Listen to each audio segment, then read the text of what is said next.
د کابل په هوایي ډګر کې بهراني ځواکونه لیدل شوي. د کابل غږ یا وایس اف کابل د یوټیوب چینل لیدونکو سلامونه او ښې چارې.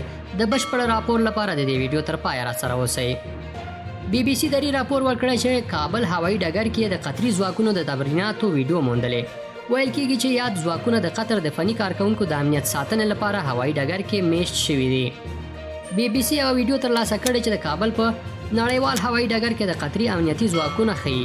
په دې انځورونو کې د قطر ځواکونه د تمرین په حال کې لیدل کېږي. ترکیه او قطر د طالبانو له حکومت سره د میدان د بیا پرانیستلو په برخه کې مرسته کړې او د دواړو هیوادونو او طالبانو ترمنځ تخنیکی، مالی او امنیتي همکاریو خبرې روانې دي.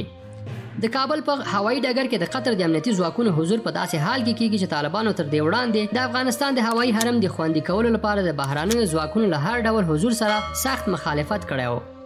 خو د طالبانو لخوا د ملکی هوایي چلند یو جګپوړي چارواکي چې نه یې غوښتل نوم یې واخیستل شي، بي بي سي ته وویل دغه ځواک له 5 میاشتو راهیسې د کابل په هوایي ډګر کې دی او د قطري تخنیکي کارکونکو د خوندیتوب مسؤلیت پر غاړه لري چې د هوایي ډګر مدیریت کې مرسته کوي. هغه زیاته کړه چې دغه ځواکونو شمیر د پخوا په پرتله اوس ډیر کم دی چې 50 تنو ته رسیږي او د هوایي ډګر په یو ټاکلي سیمه کې ځای پر ځای شوي دي چیرته چې قطري پرسونل اوسیږي.